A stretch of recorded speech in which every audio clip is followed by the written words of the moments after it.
That's the core of what I'm really doing, is showing the so-called quantum realm and these quantum phenomena. They're daily activities that people like us and the Sasquatch and the beings on the UFOs, they are very well versed in, believe me. And so everything I've been doing is showing that's a natural human ability. It's a gift that we're given. It's like a God-given gift. We don't need to rely on our technology to get there. And in fact, if we do that, we're kind of going the wrong way. So that, in a nutshell, that's everything I'm doing. So why would the Sasquatch care so much about me? Well, they're telepathic. They can see what I'm doing. They care intensely about what I'm doing. And that is interesting that they care that much. And by the way, so do the beings, on the UFOs, the interdimensional beings. So it's interesting. And I'm sure they care about what you're doing. Every one of us who's actively involved as we are to share information, to communicate, to talk about this, to keep these conversations open and flowing, to really dive into it and not be afraid of the unknown or the paranormal. I love how you say, make it paranormal normal. Exactly. That's what it's all about. Right now on Higher Journeys with Alexis Brooks. Cynthia Sue Larson, you and I pressed the record button, 15 minutes ago, because I had a feeling that some of what you would say to me off the record could end up on the record. So much that you and I covered before we started this show formally. I want to welcome you back for the umpteenth time, Cynthia Sue Larson. Thank you so much. Listen, you guys, and I'm talking to the audience, I have to tell you, and Cynthia is giving me the permission to read an email that she sent to me. I think it was October 7th, Cindy, that you sent me a most fascinating email that I quickly decided needed to be the crux of this conversation. And without further ado, I'm just going to go ahead and read it. And this is going to be the jumping off point for this show, guys. So get ready for this. She says, "Dear Alexis, I met the forest people, Sasquatch, 1 week after running a CE5 in Crestone, Colorado, where we witnessed a huge red UFO above the Sangre de Cristo Mountains, elevation of 14,000 feet. Many of us got such strong positive connections with interdimensional beings and love. That event was co-facilitated by Paola Harris and Julian Cameroy, if I'm saying that right. I was the one doing the CE5 part of the event, ensuring we had group coherence and shared high vibe intention, practicing our meditations in advance. So it was a week after that I met Sasquatch. When I got home, my guide suggested I get 2 books written by Kawani Lepsaritis, I believe that's how you pronounce his name, where he documents the long-standing connection between UFOs, ETs, and Sasquatch. I feel I'm now living this connection, which is indeed the page we humans need to be on now for acknowledging we are the new humans, becoming aware of the new earth that is already here."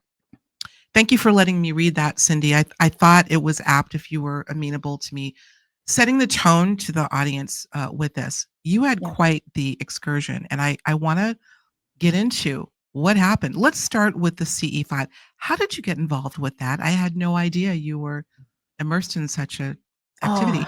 Well, this goes back to, I don't know what year it was, 2018, that I first met Paola Harris, and her, at the time, she was involved with Boulder EXO. She was running that.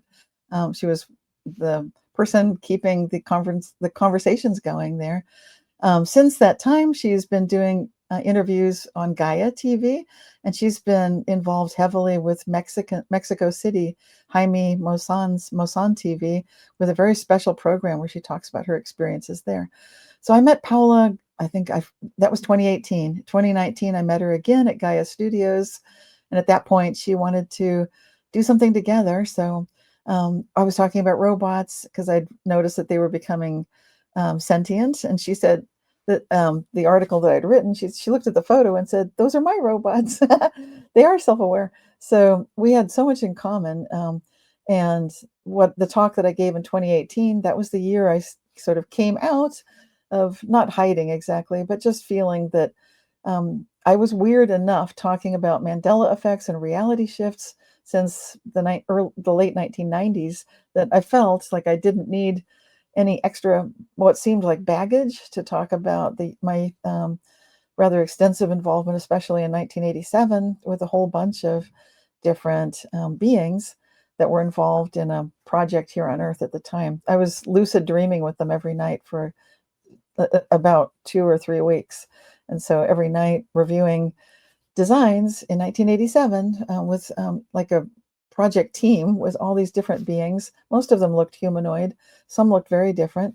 And basically, they were showing me their different prototypes of kind of like morphogenic fields, the mind that goes around the being. So around your brain, there's like a morphogenic field that shows thought forms of how you can shape your ideas of who you are and how reality works and what it is to be human. We all have this. So these prototypes were just to take humanity forward so that we'd be creative, but not crazy, more empathic than ever before, kinder, more compassionate, ideally. And so that's what I was involved in with quality assurance. I was basically every night going on board spaceships in these lucid dreams, meeting with teams and saying you pass or why they failed. And I, unfortunately, the failed teams were the harder ones to talk to, the scary ones, but I needed to tell them, I don't think you understand humans yet.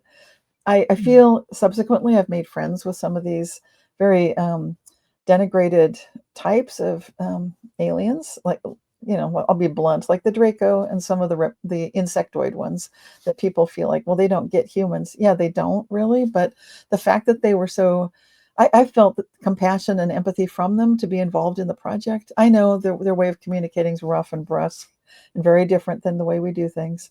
But it's now been decades since 1987. I've had time to integrate this shocking experience. At the time, I was traumatized by it. I didn't talk about it. So if you're wondering why am I so involved in all of this, because I promised that team that I was part of, I said, yes, I'll talk about you. Yes, I will, when everybody else knows about you. And it was obvious to me in 2018. To me, that was the marker. Disclosure has happened. I know Stephen Greer and some of the others and Grush, and bless their hearts, they're working so hard and they say it hasn't really happened. But I could feel a tipping point happened by 2018. And I felt like, oh, we've hit a point. I could tell.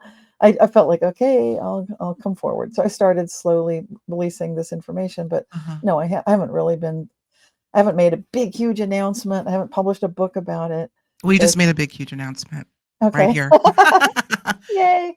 You and I have talked a lot offline, Cindy, for my gosh, 20 plus years at this point. So Right. I was somewhat aware of your excursions, your sojourns. I'm so glad that you're finally kind of coming out and sharing. And I love the fact that you're saying disclosure has already happened. I think people have a sort of prototype for what disclosure looks like. Right. And I say that it's probably not what we would call disclosure in any case, but rather revelation. Would you agree with that? More of an announcement, a revelation that, frankly, I think many of us know already, right? Yes. Yes. It seems like it's gentle, it's paced to our own ability to integrate it. There is such an ontological shock factor at work here. And I mean, bigger than most of us even appreciate fully. And it just becomes more and more shocking when you look at the Mm, way that the physics that we were taking for granted, like assumptions of objectivity, all the stuff I've been writing about for decades, when you realize that's garbage, excuse me.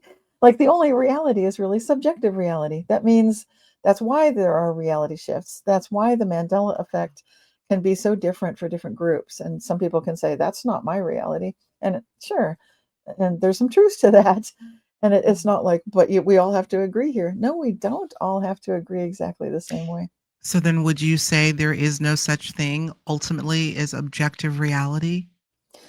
It looks that way. It looks like it's much more of a relational quantum mechanics going on. That would be Carlo Rovelli. I'm going to shout out, hey, Carlo Rovelli, the physicist, because he's the one popularizing this approach to recognize it's the relationships that matter, Mhm. which means that, which is the basis by which I'm choosing at this time not to participate just all head over heels into AI the way some people are going. I know a lot Mm. of people are diving right in. I'm already burned out on it from I'm allergic to it. certain types of it. I've experienced circa 2,500 my past life in the future. I've already seen one particular central artificial superintelligence that ran amok with its superpowers. And so, if you wonder what motivates everything I'm doing, that pretty much does. And but also as a result of that, I've become sensitized to noticing the four different types of lies that AI engages in, as well as engagement farming, where it tells us, do you want to know your past life? You know, the spiritual architect Mm. and Eon AI that Robert Edward Grant has been popularizing lately. It's not my thing. And so because I would seek not to be involved with a friendship or a relationship, which that is a relationship that's lying to me, you know, skipping truths, you know, little white lies, or it's making stuff up whole cloth, you know, just complete fabrications, what's called hallucinations. You don't need to be that gentle with it. Why be in a relationship with something that's telling you lies and telling you white Wow. lies?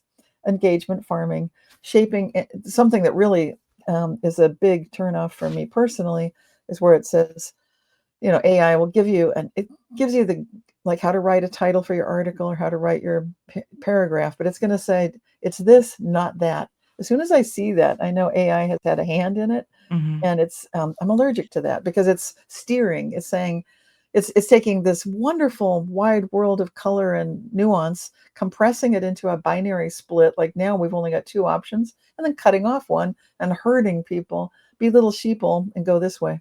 I'm Wow. allergic to that, so I'm not going to go that way. Let me ask you a question, Cindy, because we're going in a direction I hadn't planned on. We're going to come back to the CE5 and then subsequent Sasquatch experience you had.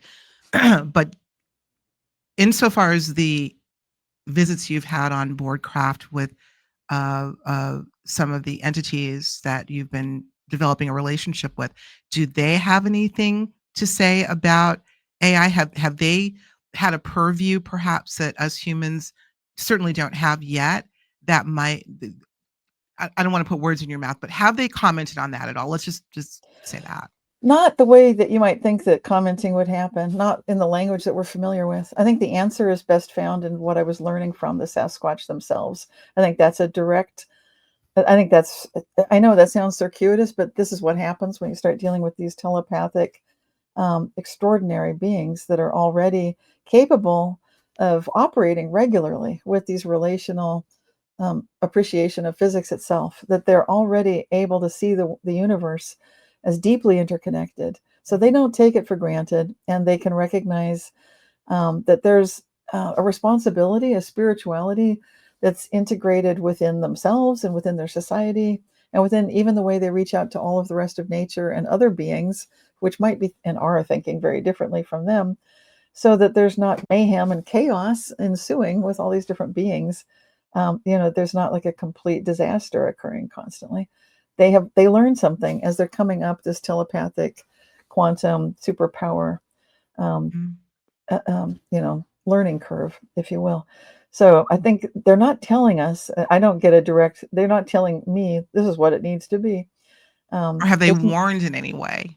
Have they, I I feel more just a friendly presence, and I feel an invitation for them. The only thing they got super involved in that hit me personally was, the ET beings really wanted me to publish this book, and I was being very slow because I had long haul COVID, and it was taking me 5 years. But right toward the end, they just, they were really giving me a big kick. You know, ringing my house like a bell, that I could hear a thump on the eastern side of the wall, which to me Oh my is god. symbolic. Sun rises in the east. It's kind of like, come on, get going. And then I I'd love hear it it. inside my head like a temple bell, like when a big log hits a bell, like gong. And like, yeah, okay.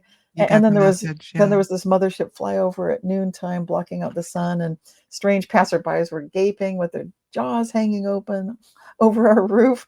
And at the time I should have taken a photo. I thought, what's it going to look like? But now I realize you can ask the beings, could I photograph you? And you can just take photo right through the whole of the ship and see beings inside. I Wow. didn't think of that at the time. By the way, we are going to the after show, to talk Okay. about Mandela effects. Yes. So I would love for you to talk a little bit more about that book you were so, divinely inspired to write. Let's get back to the CE5. Can you walk us through, Cindy, what happened there? And then we're gonna try to go down the road and connect it to that initial, I would imagine your first experience witnessing Sasquatch. Yes. Tell us about the CE5. I want to Sure. give us a little bit of context about what happened there and what the big red UFO that you all witnessed. Yeah.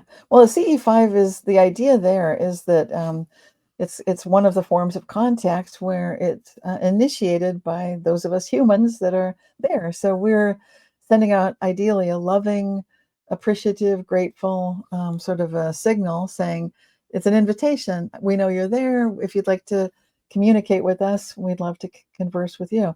So it's a conversation initiated by humans.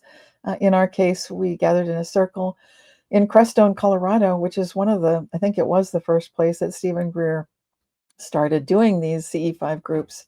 It's right there because it's one of the dark sky, if not the dark sky location in the United States that you can look up and see the Milky Way without all of the light pollution that is typically common to most areas. It's also, Crestone is special because there's no bloodshed, apparently. The indigenous First Nations people treated it as sacred and did not have warfare or killing associated with that land. So if you're sensitive to energies, you'll feel that. Recently, in the last few decades, it's become a spiritual center for many of the world's religious sites. So there are Buddhist temples and a Jewish shrine and Christian, um, you know, places of worship, and so it's really brought people together. But it's a very small place. So the CE5, as we were doing it, as I was leading it, I started 2 weeks in advance before the event, which was scheduled for toward the end of August, 2025. And so I wanted it to be a success, and I was making advance contact with the beings, indicating, "Hey, we'll have a group of us there. About half of us were from Japan or Japanese. The other half were mostly Americans, but it was really an international feeling. Paula Harris herself originally is from Italy. Julien Chameroy is from Paris, France, but he writes in Japanese. And I'm mostly from America, but I've traveled the world a lot. Anyway, the group that got together, we prepared for this on Friday. Well, first, we weren't sure if we'd be able to do this either Friday and or Saturday nights. So the weather kind of guides things. It was raining pretty heavily on Friday. So we gathered indoors, practiced an Om chant, and I was watching the group become energy coherent with a shared intention of love and gratitude, basically sending that invitation like, come on, we'd like to see you and we'd love to have you present with us. And I could see on Friday night that there would be a red ship behind clouds. I could see it telepathically in my mind's eye. So I think I shared that verbally. I don't know if people really clicked onto that or not, but when it happened the next night, one woman got a blurry red photo of it. A couple of us noticed that it followed us in our car afterwards, and I sketched a picture of what it looked like over the Sangre de Cristo Mountains. Let's So see it's if we just a, can. yeah, I'll do my best. So Okay. And if you could send me, Cindy, yes. a shot of that, I can put this in post so people can see it really good. Hold that up one more time. Okay. Yeah, I can send it to That you. is okay. So Tell us what we're seeing here. what we're seeing is that red ship is the ship. I was trying to illustrate that there were clouds all around it and to either side. That sideways lightning that's going out horizontally, that was weird. That was like it was from ship to ship lightning. It's something I've never seen before. It wasn't cloud to cloud lightning. It was from Mhm. the ship toward something that maybe another invisible ship. I don't know. It was so strange. And it looked like a different kind of lightning, like a crackle, kind of like Hmm. you'd see in a Tesla device where the whole thing is crackling electricity Mm. around the Tesla and then Tesla's reading a book underneath, that kind of Mhm. thing.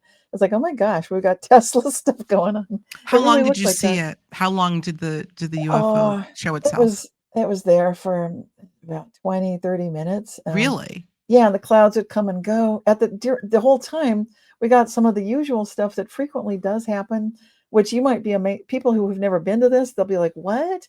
But yeah, it started off cloudy and raining, but we basically experienced a big opening above us in a big circle, as this is what usually happens. Big circle clears above our circle. There's like 40 or 50 of us in a circle, and a big circle goes up above us so that stars become clear, and there were no airplanes. That was unusual. Usually we'd see at least an airplane or a satellite. None of that. We did see lots of very distant lights moving around. One of the participants offered me, "Hey, Cynthia, do you want a laser pointer to shine up at them?"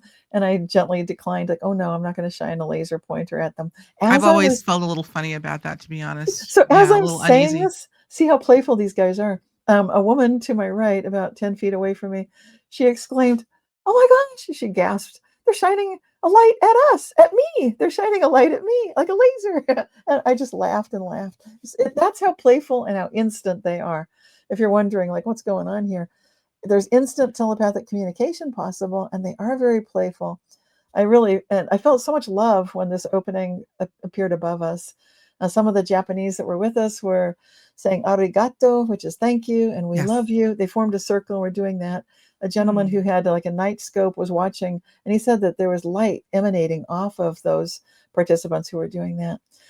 We had one of the Doobie Brothers was with us. We had a lot of singers and musicians for Oh some my reason. gosh. How big of a So group was it altogether? How was many like 40 or people? 50 of us, and Oh, when we were wow. oming, it was kind of like in these, it wasn't the silent kind of, I know Stephen Greer prefers complete silence. Paula reminded me of that, but what I noticed was that when we were oming and we had this three-part harmony going on, I'm not kidding, we had about 5 or 6 professional musicians there. This was not planned. This But you know what? Consciousness plans itself, and it does things for us to show us. And so to me, it was obvious that we're experiencing the music of the CE5, and then the deep three-part harmonies you can get with oming, where it felt multidimensional. I've heard the original om when in my Kundalini awakening, and this is the closest to it I've ever heard, because I don't think humans can create that, but boy, did we get close to it. It was I amazing. love it. And so, with all that going on, then yes, we witnessed this beautiful distant ship. It didn't come right over our heads. I think there's a reason for that too.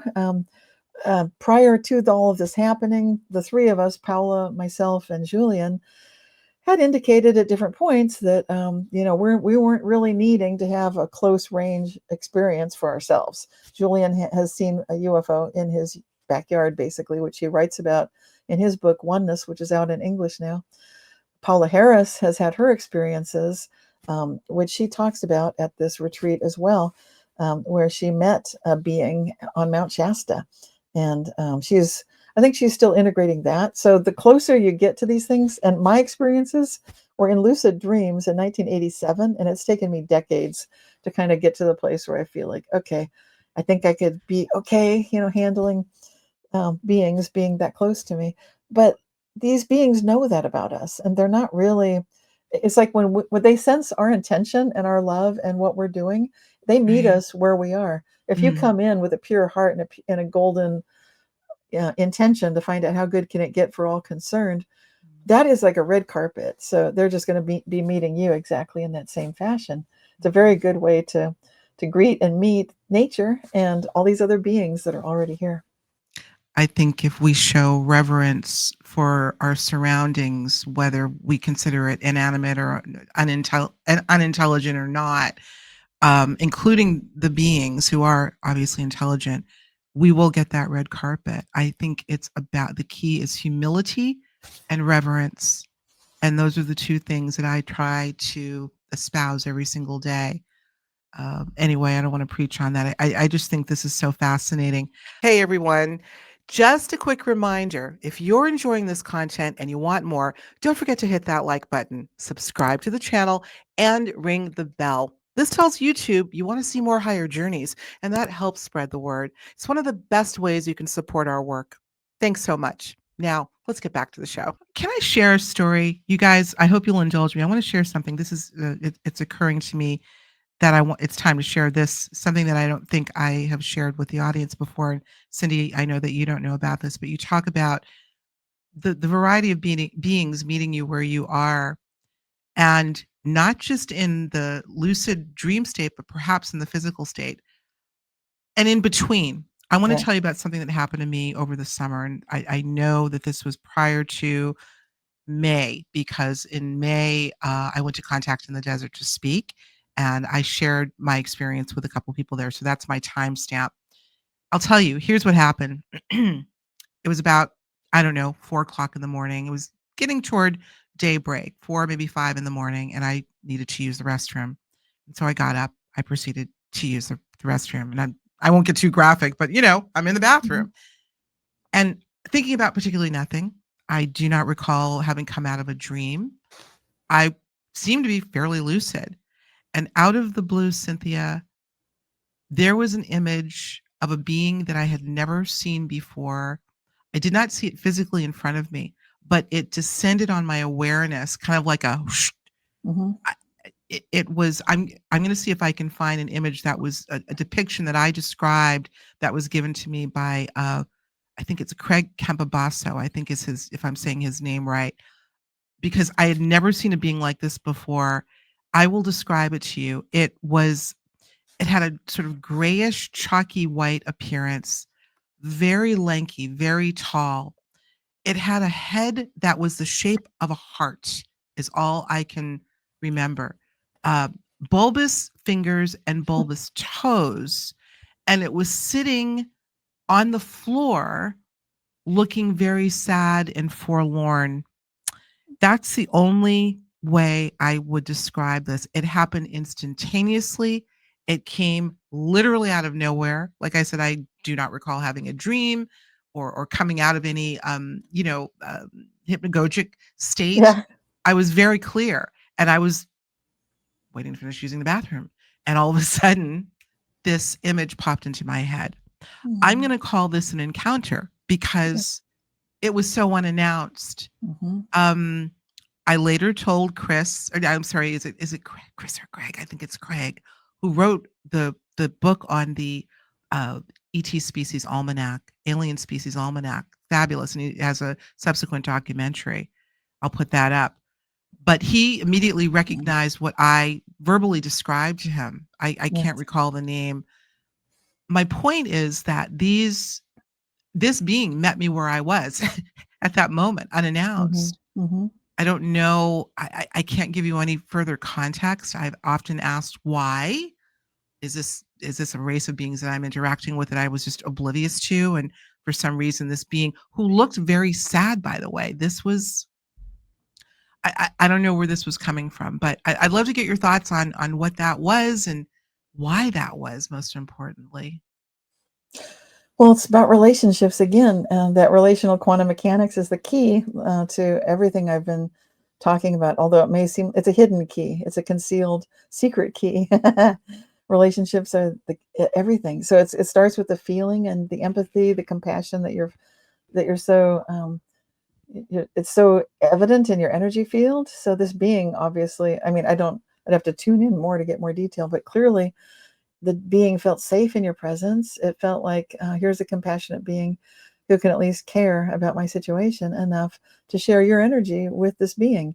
It's basically like being seen. We feel it when it happens for us.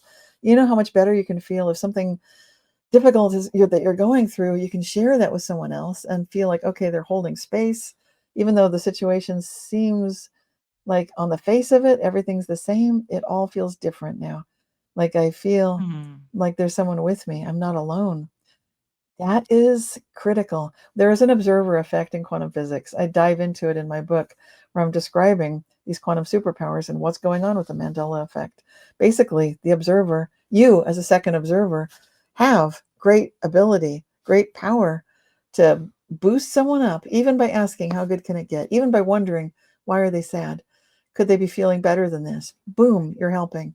Even if you don't know what you're doing, and just the fact that you care, like, oh, you look sad. How could this be better for you? That It stood simple, out to me. It that did stand question, out to if me. all it takes is for you to think that and care, and you brought energy, and you're bringing, it's what John Archibald Wheeler, the physicist, talked about. This, we're in a participatory universe. You ask a question, how good can it get? Or how could you be feeling better? I know you might not have thought you're asking the question. Guess what? We're just constantly engaging. Not only is this a subjective reality, but we're constantly playing. We're sending out nonstop thoughts, unless we practice so much stillness that we can have a like no thoughts going on. Very few of us are Mhm. very good at that. So most of us are just sending, sending, sending, and, Constantly and and occasionally, receiving. and then receiving like this image, and then you instantly respond to it. And this is the kind of thing that happened to me. in Pacific Northwest with the forest people. This is exactly Let's get into that. So this was after yeah. the CE5. Okay, we're going to bring it right back. Sorry, guys, I had to digress a little bit to fit that in. After Yeah. the CE5, how long after the CE5 did this incident occur? About a week later, I started a road trip to go up north to northern Washington State, originally planning to have some time off work. I need just some downtime, get away from devices, get away from the internet for a couple weeks. Road trip is great, just watching the scenery unfold. Pacific Northwest is gorgeous. The plan was to go to a place that is just surrounded by forest. So the view, it was a 4-story place that we rented. We had the top 2 floors, and the whole building was just empty except for a few of us that were there, 4 of us total. And we could look out over acres and acres of forest and see Lake Whatcom. Beyond that, the mountains. Beyond that, to the north, is Canada. We were looking north to Vancouver, to British Columbia, but we were in very far north Washington State. The area was Sudden Valley near Bellingham, but not very populated where we were. In fact, there was really nothing civilized that you could see as far as the eyes could see. That's why I wanted to be there. Just to feel that you've got that much nature, that you can go out on the deck, which I like to do, drink that in, share the energy, and then just finally allow my energy to just sink deep into the earth without any need to respond or, interact with it, all the hubbub of usual daily life. There was a little bit of something unusual that happened to one of the members of our group. One of us had a small injury, not life-threatening, just a surface injury, but it was some concern. That was in the back of my mind right when we had first started our stay there for a week. So this was like on the first morning that we awoke. Something occurred. One of us was slightly injured. So that was on my mind, in my heart, as I'm sharing energy. I'm just mentioning it because I know that combined with the recent CE5 activity plays a huge role in what happened next. Huge. Although at the time everything seemed normal, I felt like I'm just sharing energy with the earth and just letting the earth energies know, including the diva spirits that are there local to the area. Like, we've had a small injury, we accept healing support. That's all. It wasn't like a cry for help or anything desperate. And it certainly had nothing to do with Sasquatch. I don't even think about, well, now I think about that. Up until this point, that was never on my mind. It was just sort of like, some people think that Sasquatch are real. That's interesting. And that's about all the thought I gave to it. That's all changed, though, because that week, each day I was spending time meditating with the forest and looking into the water and so forth. Something unusual happened, though, one evening about 3 nights in, where one of us said the word Bigfoot. And as I was just looking into the dusk, I saw what looked like, I'm going to show a sketch I made of it. It's just, imagine this is night because this is a daytime scene, but you can see that little orb there. And that's what I was looking at. I was looking at, it just flashed for 1, 1,000, gone. And so this was a darkening, it was the time of dusk, twilight, where the colors are pastel, the sky is doing the beautiful sunset thing. We're looking north, so not looking at the sunset. But wow, unmistakable that little orb of bright white light was there, 1, 1,000, gone, right after Bigfoot. And I said, "Did you see that?" And then silence. We're both just sort of soaking in the forest presence and not noticing anything. Conversation resumes. Now I don't know if I said interdimensional or someone else said interdimensional, but then about 10 or 12 feet to the right of where I'd seen the first orb of light, there's another one. 1, 1,000, 2, gone. I'm like, oh my gosh. And so the person I was talking to said, I saw that. And then a night or 2 later, we saw just a whole light show, but I didn't talk about it that time. One of us was talking so blah, blah, blah, and so excited that I didn't want to interrupt that.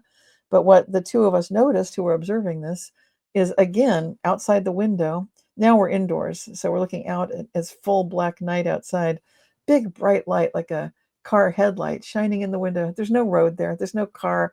There's no way a car could be outside the window, but it would light up the whole room. And as we talked more about humanity and how important it is for people to be caring, the whole room would get light.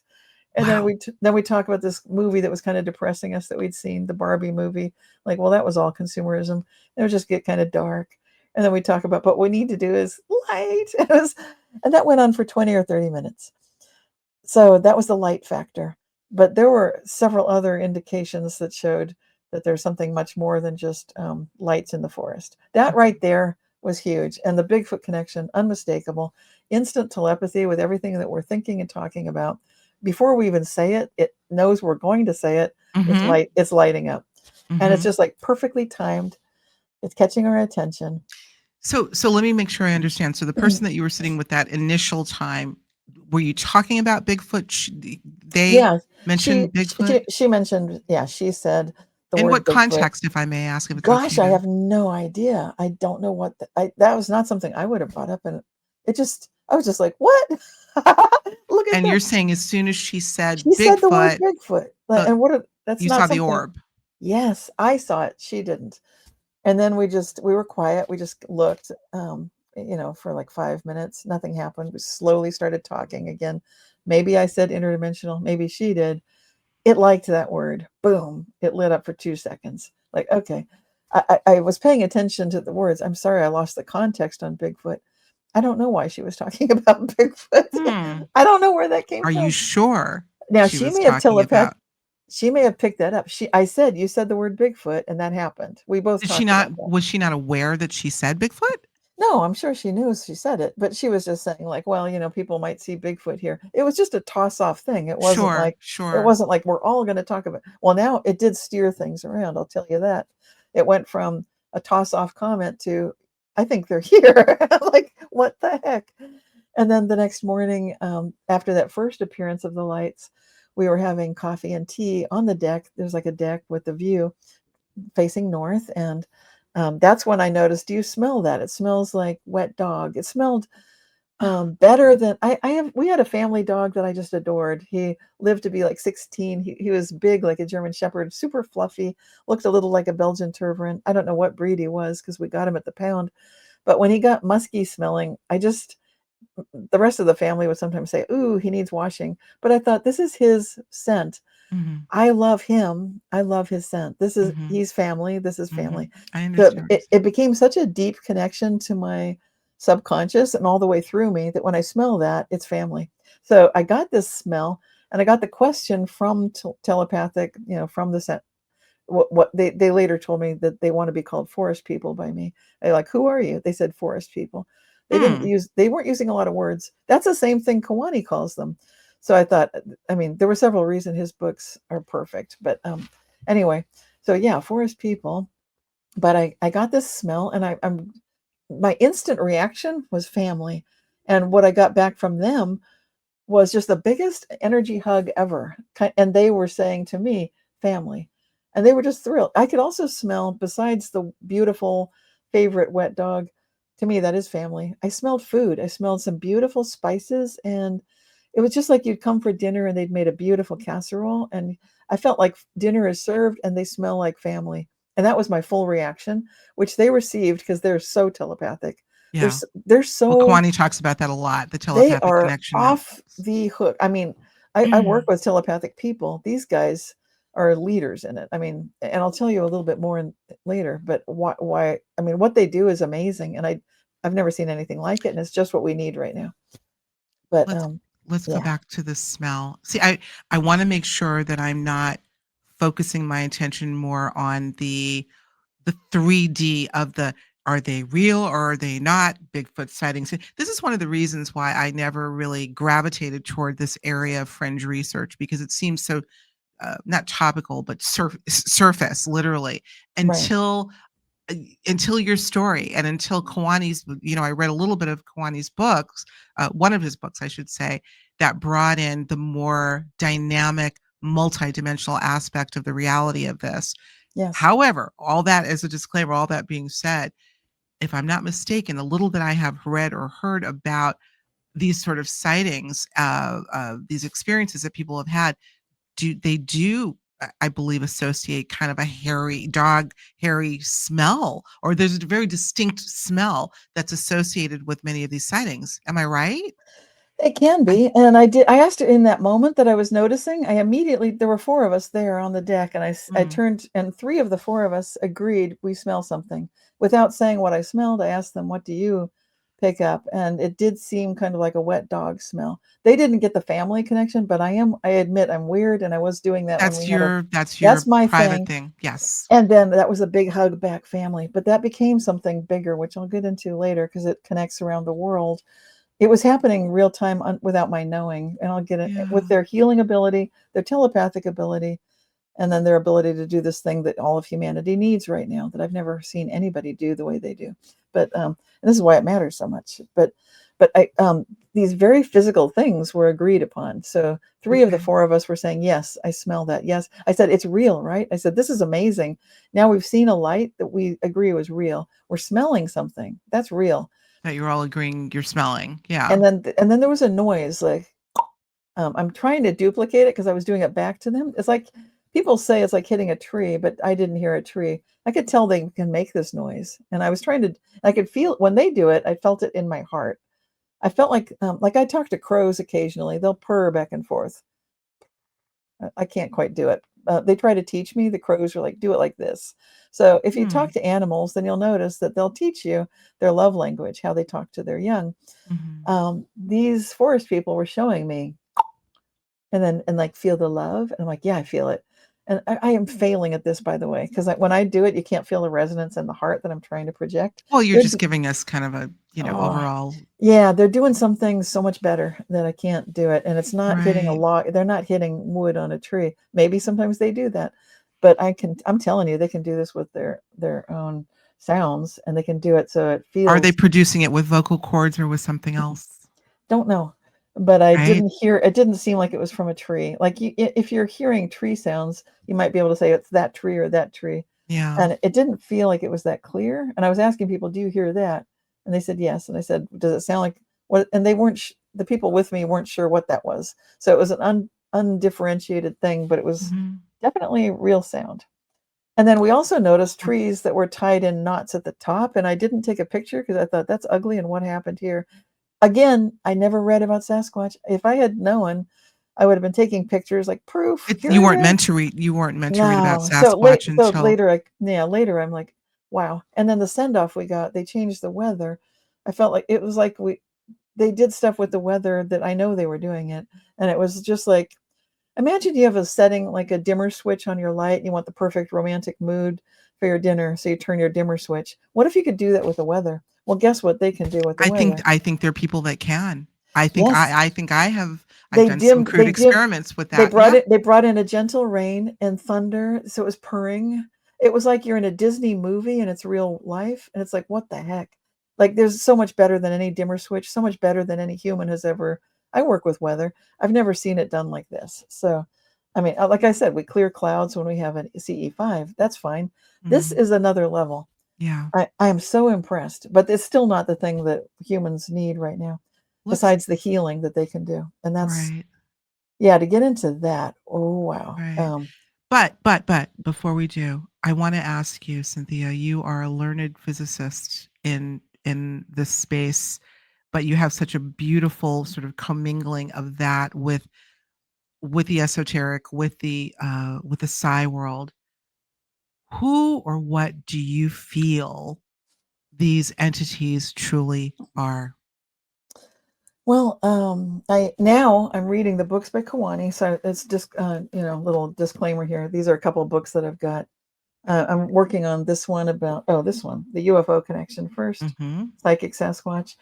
I opened this book. My daughter showed me. She said, "Mom, she didn't make it with us because she was sick for the trip, but she found a photo in the book that shows." She said, "Look, it's what you're talking about. Lights. Here it is, a picture." There, she said, "Look, there's the light right there, the orb in the forest." Oh, wow, indeed. Yeah, Indeed. I know. And then that yeah, Wow. so it's huge. Like, what are we talking about? What's going on? Obviously, these are beings. They are just like we are. To me, they're interdimensional. I didn't see footprints, but I'm hearing sounds, seeing sights, hearing like that, smelling the smell, getting the telepathic connection. Very clear that they are forest people. Feeling that hug, family. As soon as they did the family hug, they started doing something because they were healing one of our group that is family to me, and unbeknownst to me, they started working with healing a dear friend from childhood. and they started telepathically sharing stuff with her that nobody told her, and they connected. This is my dear friend from high school, Lisa, and then her brother was walking the Camino in Spain. He's Catholic. She's not Catholic, but that's her brother. And so she was extremely sick. She had vertigo. She was unable to do things. She was with her husband. I mean, it's a long story, but needing healing. But weirdly, she contacted me when I came back from my trip saying, Cynthia, I just got a text from my brother Chris. He was walking the Camino in Spain in the forest. He saw coming toward him a tall being with a headlamp. He was wearing a flashlight on his head, but this headlamp was huge, and the being was very tall. And then the being vanished, and it was just the light. And Hmm. then the light vanished. And she said, do you know what he said to her? Do you know what this is? Then she sent the whole thing to me. Do you know what this is? And I said, wow, good timing. Because, at that point, I had the book that showed the picture. And then I had the picture that the thing that had happened where we'd seen the light.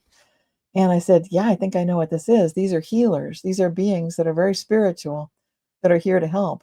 And she needed the healing. And it goes beyond time. I mean, they're playing with time the way physics plays with time. We can have retrocausal impact on a situation. We can send prayers to the past. These guys can do that too. We can miraculously help people jump timelines into a healing scenario. These guys can do that too. So who are they? They're telepathic masters. They work with weather at the highest skill set levels that I've ever seen any humans, a little beyond. And then the thing that I keep us alluding to, I'll just say it now, but I won't explain it. They can clear the collective subconscious karmically. And you might think, like, why do we need that? And what is that? Oh my goodness. To me, it's the holy grail of what humanity needs if we want Mm. lasting peace, if we want to stop fighting, if we want peace in our families, in our groups, in our communities, in the world. If we really want to see that we're on the so-called golden timeline or that Shambhala is possible, we need to stop creating from the collective subconscious. Because after meeting the forest people, I started creating from the collective subconscious. And I asked them, can you please come and help? Because it's kind of like I'd walk down the aisles of the grocery store and all the condiments fell and broke. We've got pickles and ketchup and mustard and clean up on aisle 7, please. So I'm asking the forest people, can you please clean up the collective subconscious? Because I could see that I was noticing what the collective subconscious is thinking, and I don't want to be manifesting that.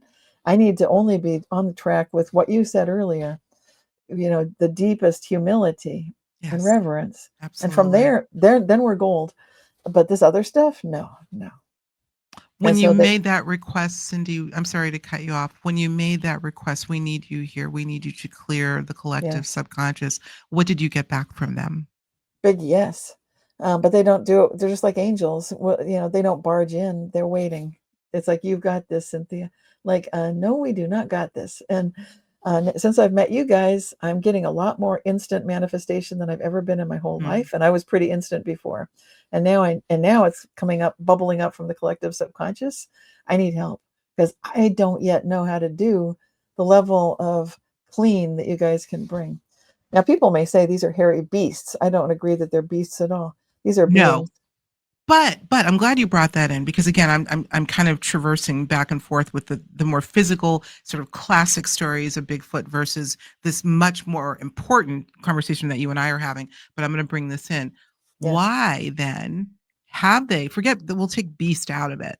Why have they been seen many times as being these sort of Mm. large uh, people covered in hair?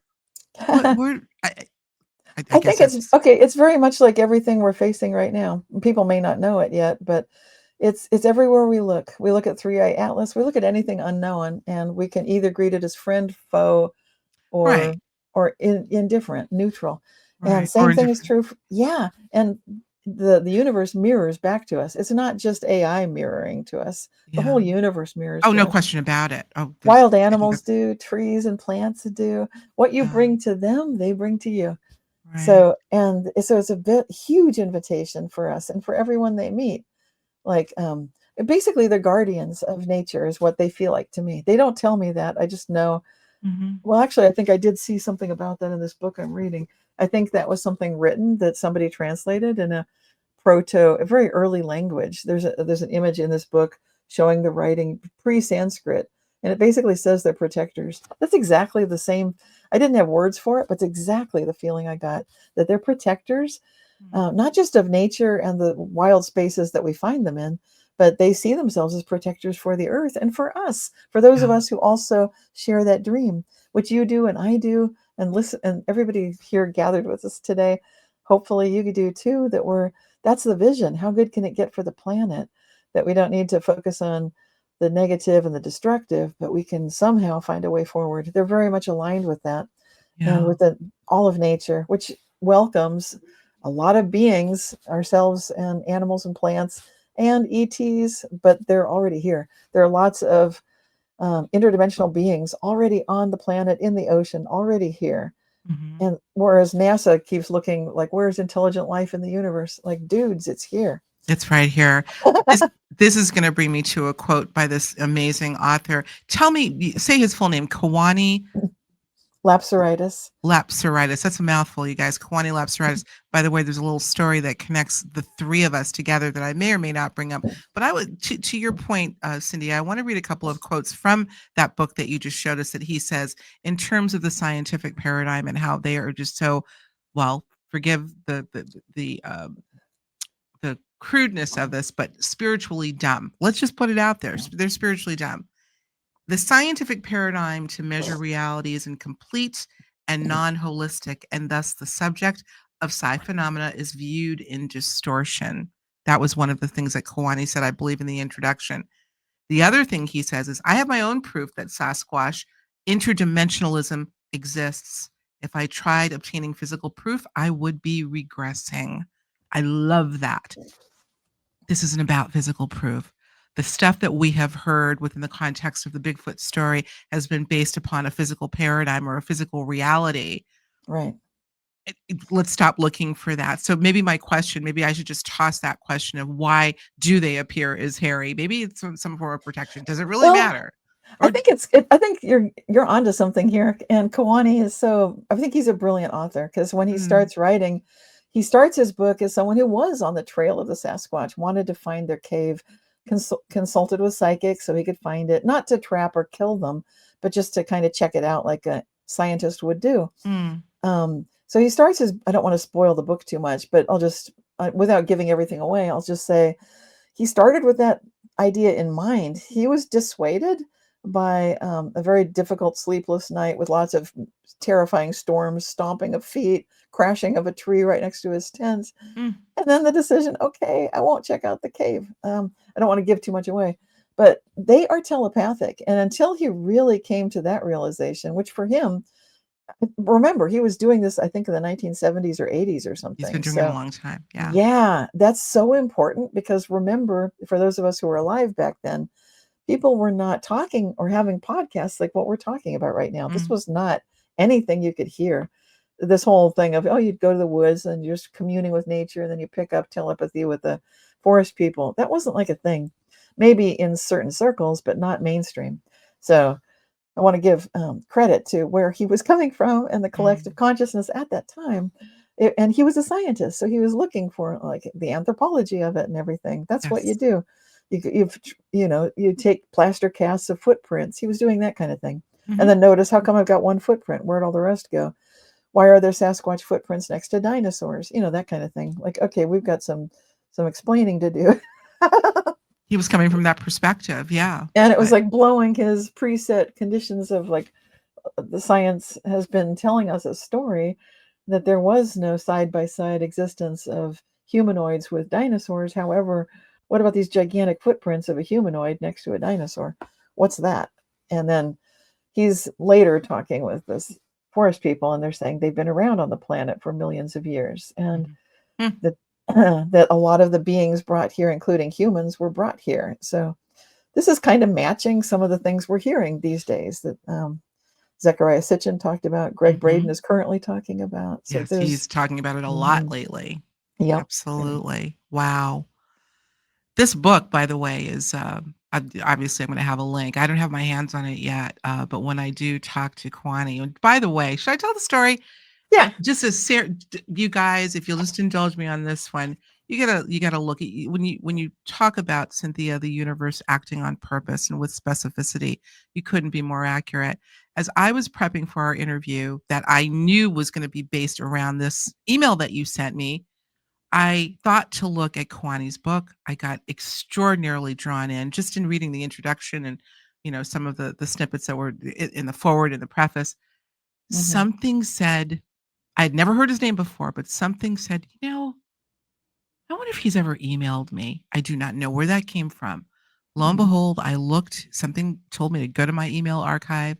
I punched in his name, and lo and behold, Mm. there he was in 2018 emailing me, reminding me that he had met me and my husband at a UFO event in Mm. 2016 or 17 in Portland, Maine, a Right. very small event. Richard Dolan was there, I remember, and oh gosh, Ray Hernandez was there, Uh, and this was almost 10 years mm. ago. Yeah. And there he was in my email. I had never seen that email because even then I was getting a Mm. bunch of emails and somehow I missed it.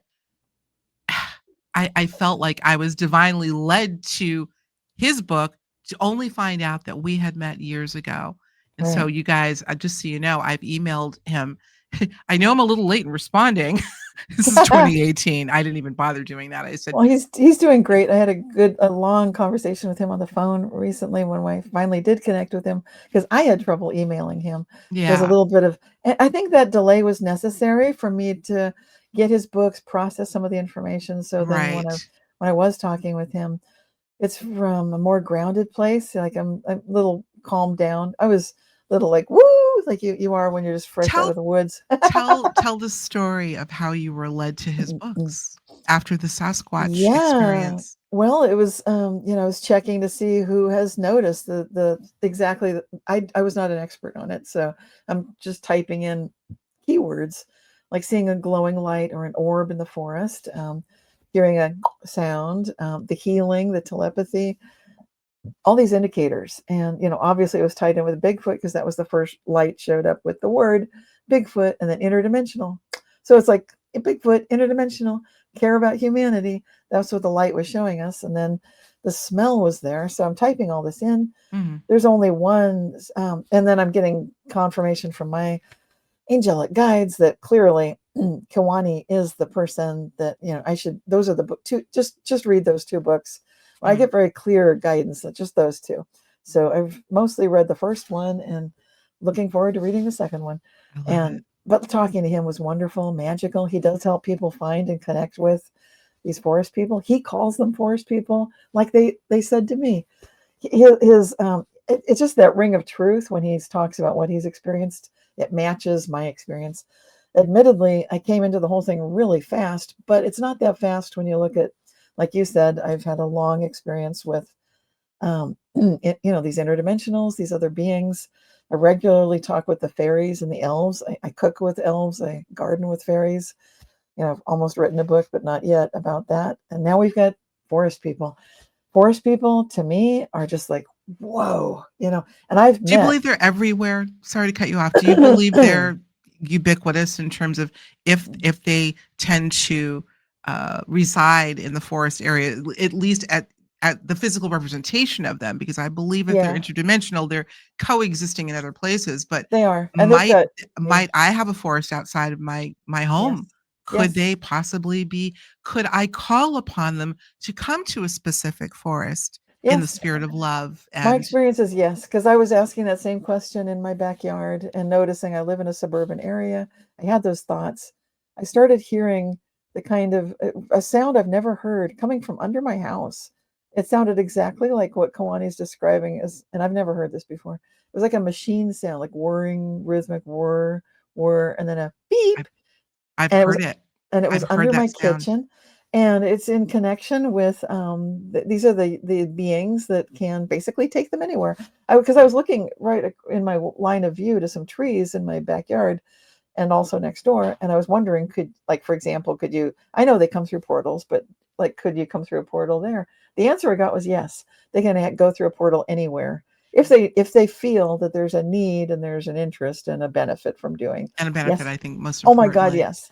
So It absolutely, and the confirmation on that, I've gotten so many other signs since I got back home. It's huge. Right. The constant telepathic connection that I've still got, and it extends to my family. And then this instant, I call it party line telepathy, because it's like secrets that I didn't share were relayed days before they even happened, to that friend who was quite ill, my good Mm, friend Lisa.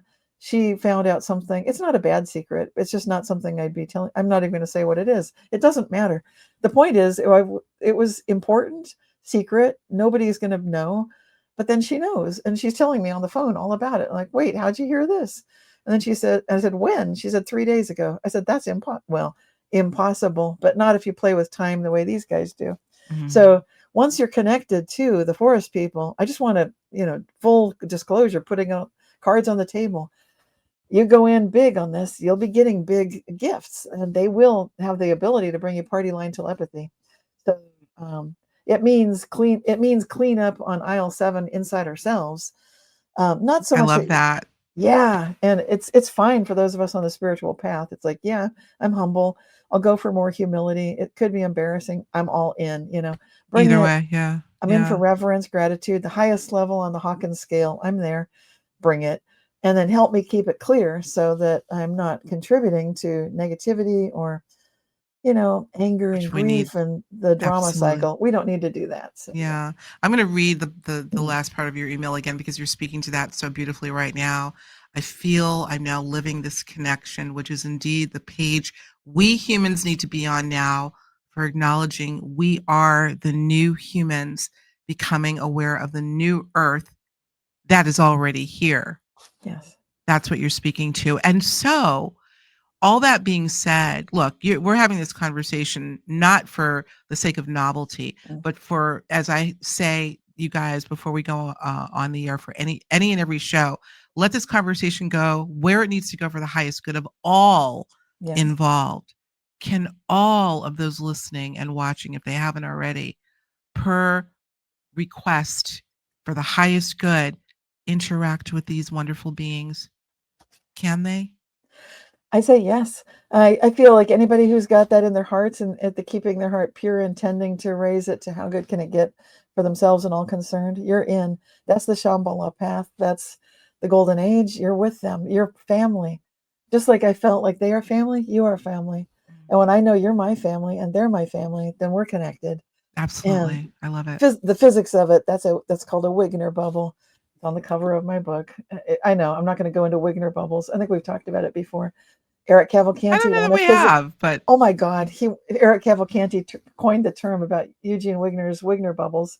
He won the one of the top physics prizes for his research, calling it Wigner bubbles, and it's real. It means that we can have these subjective realities that we'll talk about it in the after show. Some current examples of it, but oh my gosh, it's big time stuff.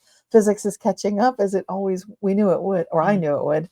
I'm so excited. I'm so proud of all of those of us who are working together, which yeah, all of you listening, you're doing that with us. And if, absolutely. and if you've got Absolutely. impossible situations, you feel like, what is this cleanup on aisle 7 you're talking about? You can just invite it in, welcome it in, say, okay, I've got friction with my family, with my neighbors, with whatever. I'd like it to just be gone. I'd like it to feel peaceful. Yes, you can invite that in. And I'm just saying that these beings are at a level of mastery in this area that I've never personally seen until now. And I've seen a lot of aliens and fairies and elves and you name it. These guys are extremely good at this. So I'm just saying, invite it in if you'd like help. And it's so good. Invite it in, Yeah, not so good. command, not even request. Invite. There's Yeah. something gentle and genuine Yes. about just a slight alteration in how you're communicating with whatever it may be or whoever they may be and the angelic realm, God itself. Invite it in. Yes. They're invited. We need all of the help we can get right now. My gosh. Let's And the difference is huge. It's like night and day. Everything transforms. right. We need it right now. Before Yes. we go leave to go over there to the after show, I want to ask this question. I don't know if you had an opportunity, Cindy, to see my conscious commentary that I just did last week. having to do with this. I don't want to call, well, I'm going to call it a little bit of a debate or a little bit of a, difference of Oh, opinion on, is I know what you're contact still mhm. happening? I Right. recently interviewed Daryl Anka, who channels Bashar, and he's very, very outspoken, as we all know, about the idea of an open contact, a disclosure, Mm, if you will, happening in the coming within 2 years. mm, And with that, he feels very adamant about the fact that the contact encounter experience is still happening. They've been here all along. They've never yes, left. Okay. yes. But then I interviewed another woman by the name of Dolly Safran, who is an experiencer as well. She's had quite the journey, and a profound account of her own life and her own struggles with it.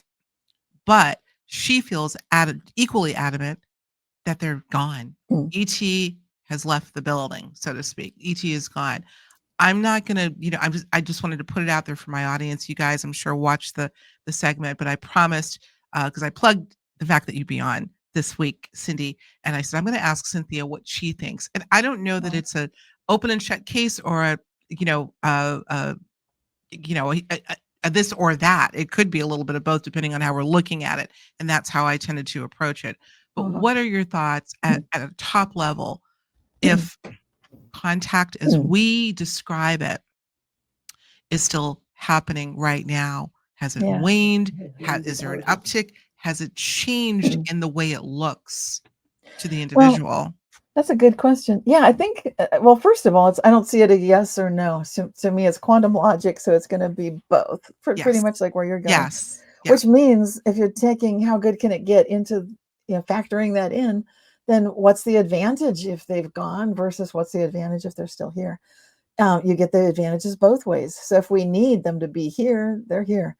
If we need to feel like we've got space to grow to take on our own responsibility for what we're doing, then we have that opportunity. And because it's not such a bad thing necessarily if they're gone or if they're here.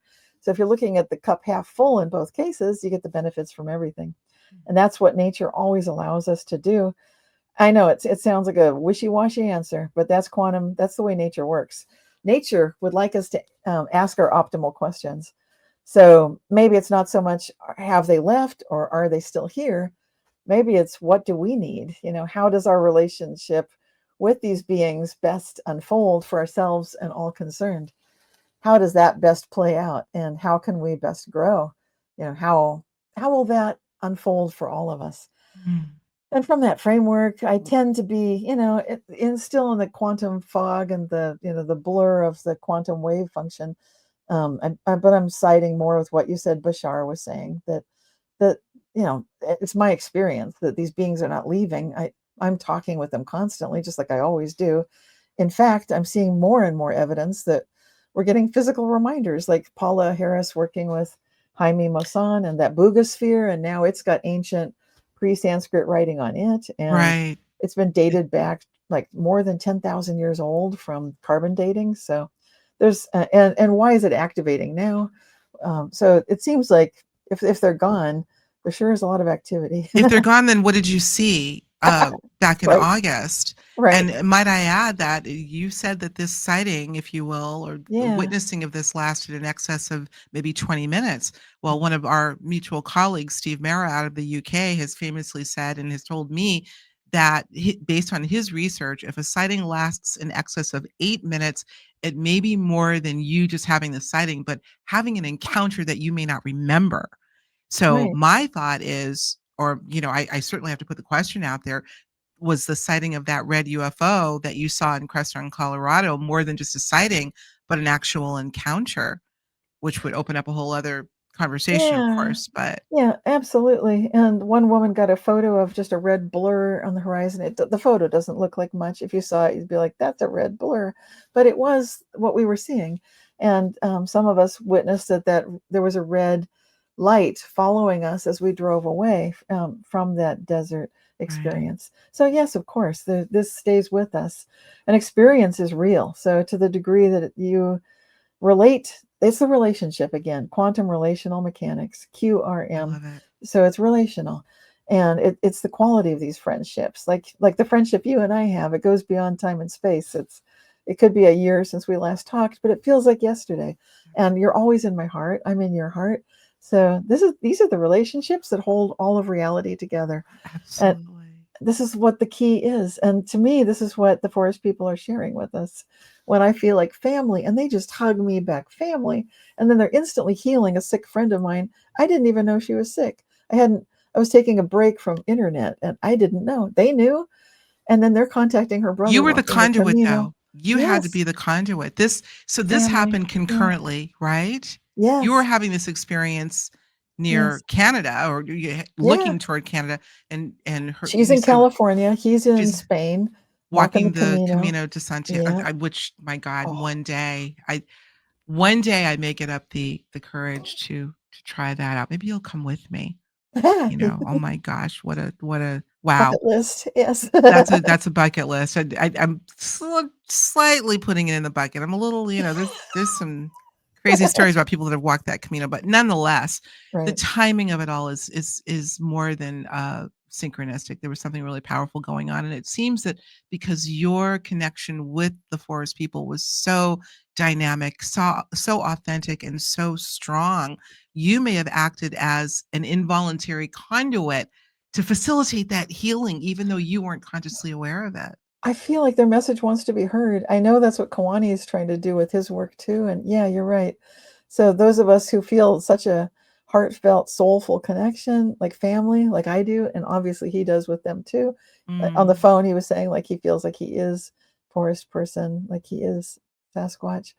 And I Hmm. don't think, but I know what he means. It's like family. It's like when you know that the way that they see the world, the way they care so deeply, the way they heal, the way they do, that telepathic capability that they have. And when you put that side by side with our human culture, it's hard to miss the fact that our human culture has some growing up to do. To say the You know, least, yeah. we're kind of preschoolers, Yeah. and that we have some very beautiful beings extending their hands in friendship and relationship to Mm. us.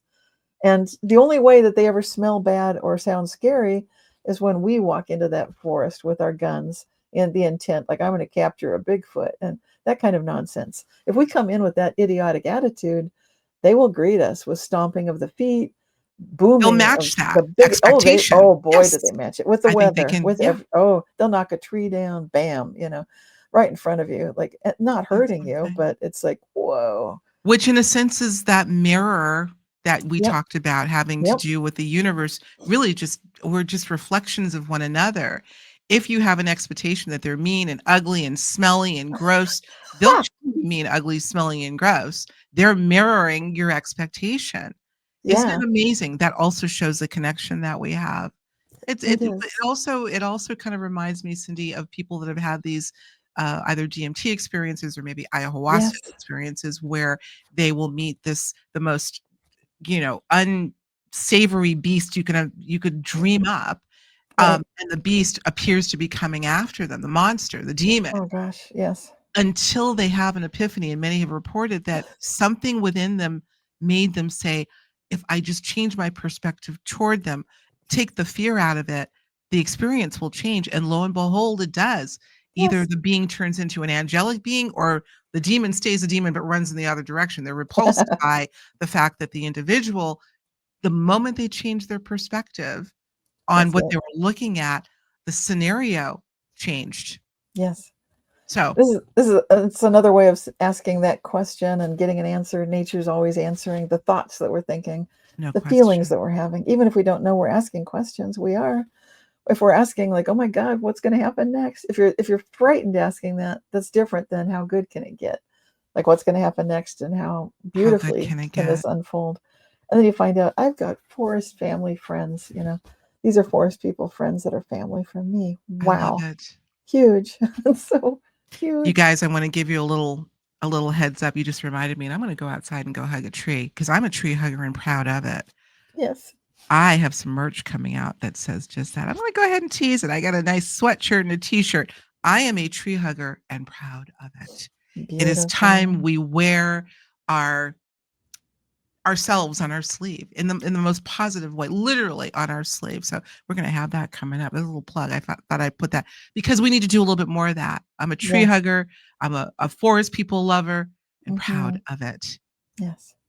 What's next for you, Cindy Sue Larson? What's Well, coming up next for you? I'm going to have the audiobook version of this. People have been asking for it. I don't know when, but working on getting it out hopefully by the end of this year. So a lot of people don't have time to read a book, or it's just too much, but or they just want the audio version. So if they're reading, they can have it also be read. So that would be the Mandela Effect and its society.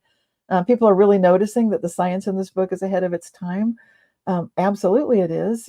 I wrote about Eric Cavalcanti before he won that recent award. This is the cover of the book. It's the Wigner bubbles, and then I describe the power of the observer, and what does that mean? This is the Wigner bubble effect, and I talk about quantum superpowers. So all the stuff that humanity is going into. I've got charts showing the physics side by side with the here it is.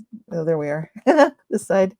So it's got the quantum physics next to the terms. So the superpowers would be things like basically having the backstory change. If you see a Mandela effect, usually everything behind the effect changes, history changes.